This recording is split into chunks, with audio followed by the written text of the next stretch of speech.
Hey, what's up guys, my name is Garrett and welcome to my first video on my new channel, Mogovate, where we're going to be talking about entrepreneurship, just personal development, and all that awesome stuff. Alright, so in this video we're going to be talking about how to name your business. So let's say you have this amazing business idea and you need a name for it, obviously.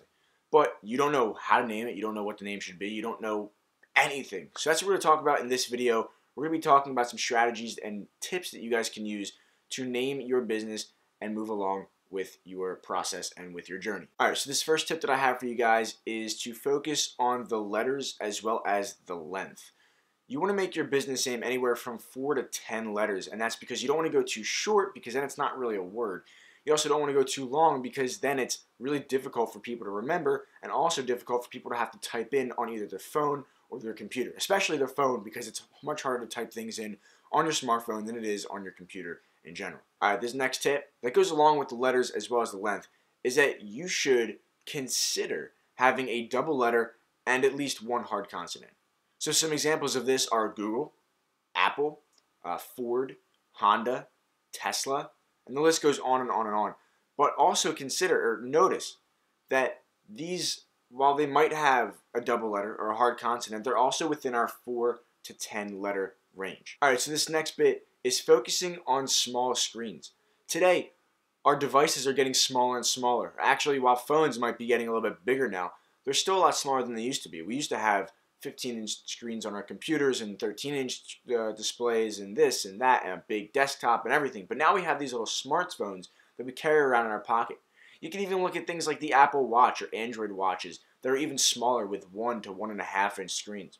So, because of this, you want to make sure that A, your name and logo look really, really good on a small screen, but also in icon format.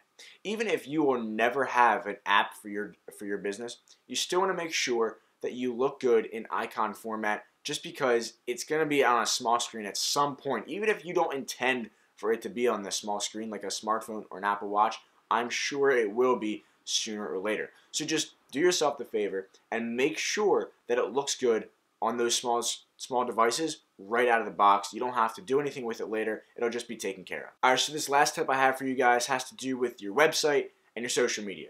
Inevitably, you're going to want to get a website, and you're also going to have social media accounts on the various different social media networks for your business. And in doing so, it used to be way back when, before websites, before social media, before all this stuff, you'd have to make sure that the trademark was available. You'd have to make sure that the copyrights were available for your logo and whatnot. And then that was it. You could move on and it was easy. But now, yes, you need the trademark, you need the copyrights, or you should have those two things. But you also need to make sure that the social media names and usernames are available for your business and also the website. So, for example, you don't just want to make sure that the name is available because that's not going far enough. You need to make sure that the actual URL is available. So, an example of this would be Mogovate.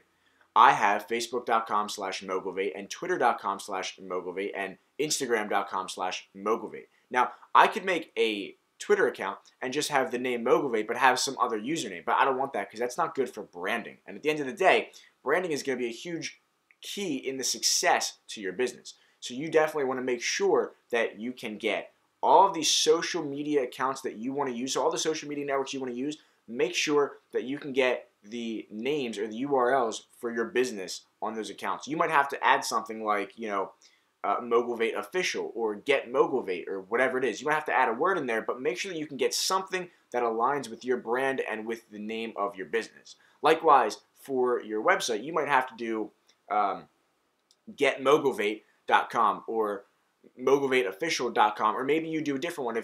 So for me, for Mogovate, because I'm a YouTube channel, so I could do mogovate.tv would make sense. I have mogovate.com because I got it a while back. But if I needed to, or if you needed to, you should be able to get, let's say, a different domain extension, a different domain, extension, and still be okay with it. So, but make sure that you can get the domain name that you want, the website name that you want, as well as all of these social media account names and URLs that you want on every single social media platform that you, one, plan on using, and even two that you could see yourself using in the future. Alright guys, I hope that was an enjoyable video. I hope you guys were able to learn something. I certainly did in researching this topic. If you like this video and if you think you might be interested in getting videos like this in the future, definitely hit that subscribe button right down below. Also, check out all of my social media accounts. Links are all in the description. Take care, and I'll see you guys in the next video. Peace.